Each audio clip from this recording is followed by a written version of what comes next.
When we heard Call of Duty Black Ops was preparing to unveil its multiplayer, we didn't waste any time. Our destination, Treyarch. Our mission, the most detailed hands-on coverage inside Xbox can provide. So sit back, relax, and keep a sharp lookout. Every feature you hear about in this preview has never before been done in a Call of Duty game.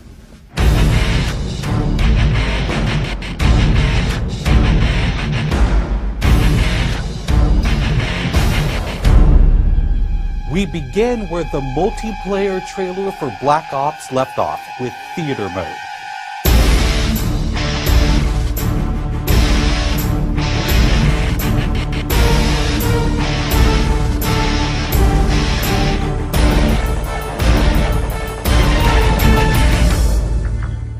Dan Bunting explains.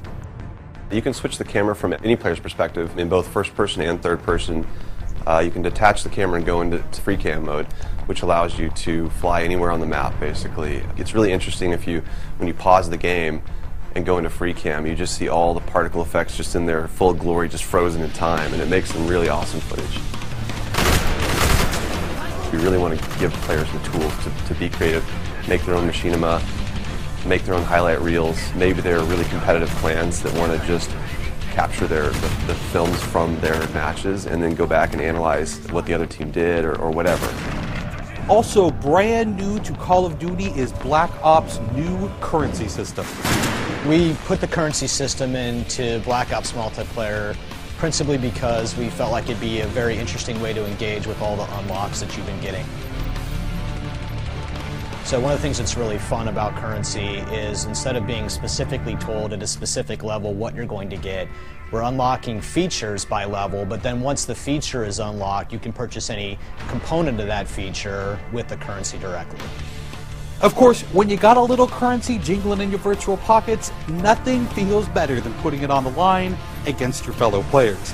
Say hello, everyone, to wager matches. When we were developing the wager match game modes, we went through a whole bunch of ideas to find the 4 that we were going to use to ship inside the game.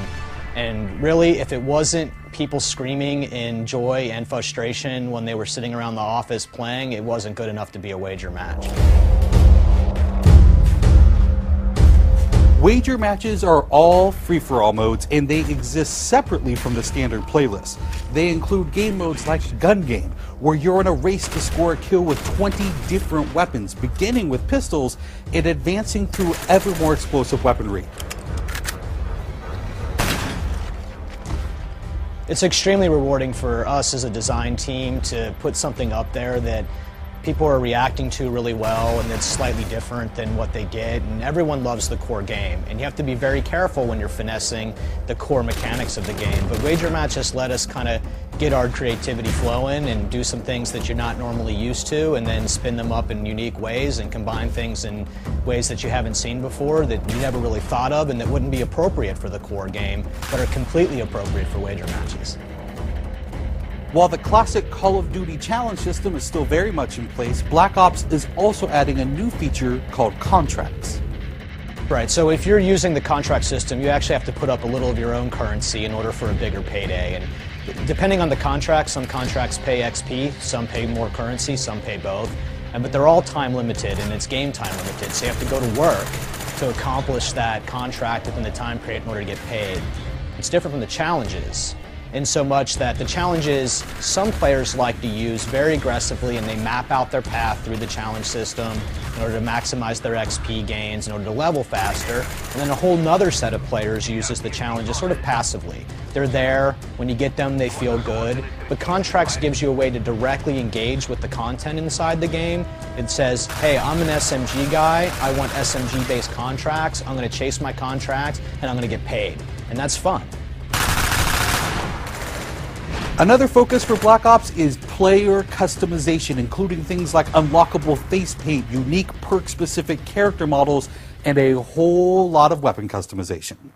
We've been we stole the line from Full Metal Jacket, this is my weapon, this is my gun, and we're chanting that around the office as sort of our mantra for this feature. Originally it started with one of our designers he just made kind of an offhand comment one day where he said, you know, I really have a certain attachment to the weapon that's my favorite. I want to make that weapon mine, and that was all it took. So from there it was just, what are the things that are cool? It's like, put your clan tag on your gun, of course. And we've got, the emblem editor by itself is an element of creativity for players. And then the reticles, of course, so why not give people the option to select what kind of red dot they have. Maybe they don't like a dot, maybe they like a circle, maybe they like a triangle, maybe they like a standard crosshair, maybe they just want a line. And then there is combat training, which allows you to get comfortable with the trappings of multiplayer by competing in matches against AI-controlled opponents.